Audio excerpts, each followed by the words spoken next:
Ladies and gentlemen, boys and girls, worshippers of all ages, welcome to YouTube. My name is SeaRaptor, and it's time for more Scuttlebutt. Game in the background this week is Tier VIII French tech tree destroyer, Le Fantasque. She is very similar to Le Terrible, a Tier VIII premium French destroyer already in the game, but there are some key differences here.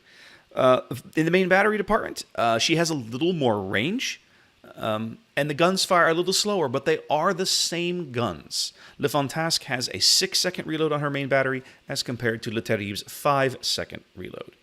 The biggest difference here in her armament is Le Fantasque's torpedoes are significantly better, in my opinion. They're the same range, they reload a little slower, they hit for exactly the same damage, but they're 10 knots faster. That doesn't sound like a whole lot, but when you get into the game and you put them into the water, there is a notable difference to the reaction time that your opponents have. It's notably less.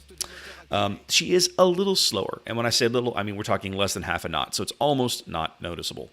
Le Fantasque is actually stealthier than Le Terrible. She's still easier to spot than most other Tier 8 destroyers, but she has more room to play with when she's working on firing her torpedoes from outside of her detection range. So there's a little bit of a bonus there. Anyways, enjoy the game, and we'll talk a little more about it towards the end. So what's been going on in shooty boats? Well, one of the big news, especially if you are of the Twitch and YouTube variety, and you probably are because you're sitting here watching this video, Twitch drops have returned. There's a whole new system for doing this. Before, it was just you watch and you had a number of Twitch drop crates you could earn every month. We're past that now. There's a completely new system. So I'll put a link down below to the article, but go check that out and educate yourself on what you can earn and how you can earn it. This is a great initiative. I have a little tiny stream compared to some of the guys that do Warships, right? Like for me, a good night is 50 to 60. Like that's a lot of people on my stream.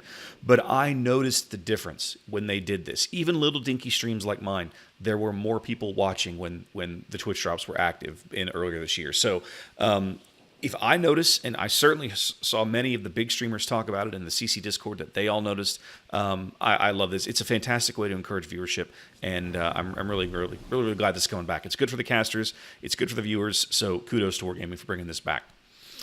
The 8.5 Developers Bulletin has gone up, and we'll go through that real briefly. There's a new game mode coming. This was kind of spoiled in a post a few weeks ago. This post-apocalyptic game setting they're calling Rogue Wave. This is a 4-team format, Battle Royale style, similar to what we did last year for the Halloween event with this giant circle of fire on the outer edge of the map that slowly contracts. Ships in this mode, and right now it appears to be all destroyers, start with no consumables and must earn them while playing. The rewards for playing this mode are a new token, fuel tokens, that are available to earn and spend during the event, just like allowance and provision tokens can be earned and spent right now. What else is coming? 2 new seasons of Ranked Sprint are inbound in this patch, both at Tier 6. One season is going to be nothing but domination maps. The other is going to be nothing but epicenter maps. I'm really curious to see how these 2 seasons play. I had a ton of fun the last time we did Tier 6 ranks. First of all, I loved Ranked Sprint. I think Ranked Sprint is genius. And I got to play Duke of Dausta, which I almost never get to play. And so I'm all for this. But I got to admit, the epicenter map thing, really curious. There's an epicenter map in the current season of Tier 10 ranked, regular ranked. Tears of the Desert, you can get epicenter on. I've been in some really weird games on that map. That map plays very bizarrely with 7 players. One of the big changes that I like that they're coming is they're going to add some new ribbons to help clarify 0 damage penetrations. In other words, right now, when a shell penetrates, let's say, an outer layer of armor, like a torpedo bulge, but fails to penetrate the armor belt below it, the game will show you a penetration ribbon, but record 0 damage. Because technically you penetrated the outer shell of the ship, but you didn't get any damage for it. That's a 0 damage pen. But it's not clear that this, like, what's happening when this happens. So they're adding some ribbons to the game, so this will become more readily available to play. It'll be easy for players to figure it out. So there's some back-end minimap tech stuff that's changing. I'm not really sure why they're doing this, but it seems like there's a long-term reason. So we'll see how that plays out. Anyway, PTS for 8.5 is open this weekend. Go check that out. Remember, if you play a certain number of games on PTS previously in 8.4, you play this weekend and you play in 8.6, there's some loot in this for you. I think they're giving out at least a premium ship or something. So if you started down that road, definitely continue. I want to point out 2 really good economy videos that Wargaming put out in the past week or so. One has to do with expenses, and one has to do with all the various modifiers for XP and everything that comes into the game. I'll put some links down below. Go check this out. How to make credits and what they get spent on is one of the most basic things that new players have to learn as they grind up lines.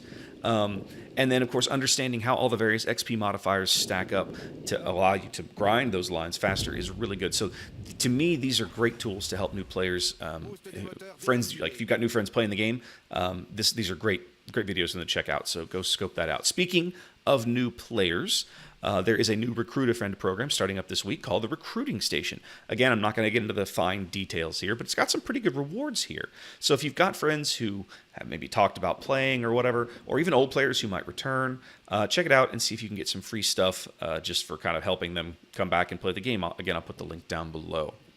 If you're on the NA server and you're a budding content creator who's of a mind to join the ranks of the official CC program, Femininely has opened up applications again on the NA server. So check out the link. I'll put that down below and apply if you're interested. My 1-year anniversary doing the official CC thing is coming up. I think it's in late July. And I can tell you without a doubt that this is one of the most unique and fascinating interactions I've had with both the community and the development team of any game I have ever played. Having this kind of access to the guys developing and producing a live game of this size is essentially unheard of. And it allows us to get questions answered, to get info to you guys quicker, and I think it's fantastic. So if I didn't really know what to expect when I got here, but trust me when I say if this is something you're interested in and you feel like you're qualified, definitely go apply. It is worth it. It's a ton of fun. I enjoy doing it. As he is wont to do, NoZoupForYou posted a bit of a controversial video today. Well, yesterday, I guess, by the time you see this, or just earlier this week in general, because my days are all messed up. I apologize. But he titled this thing simply, "You Do You." And I think when you watch the video, and again, link down below, it sounds like he's simply had enough of the community ripping each other apart over carriers or radar or radio location or whatever other damn thing is the worst thing since the last worst damn thing that we all complained about. To be honest here, I kind of agree. Like, he's got a point. I think a lot of people have jumped on the anti-CD bandwagon because it's groupthink and it's fashionable, right? Is the rework perfect? Obviously, that answer is no. Is anybody thrilled with the paces of changes and tweaks to make it better? No, I don't think so. I think even Wargaming would tell you they're not happy. But we are where we are. And so if we're all in agreement here, why are we screaming at each other? Like what's the deal? Ultimately, his main point is this. You play your game and let everybody else play theirs. And to me, in my experience, my years, the man's got a point, right? Once, long ago, when I was much younger, I used to rage and scream at people in voice chat when playing online games. Like Team Fortress Classic was my big one. I did a lot of clanning. I played competitively, played in a team. And my wife will tell you, on match nights for clan things, I was an unpleasant person to be around, right? Blessedly, those days are long behind me. At the end of the day, and I think this is his point, right? It's just a game. We all enjoy it, and we all want it to be the best it can be, so we're very, very passionate in our opinions, and that's fantastic.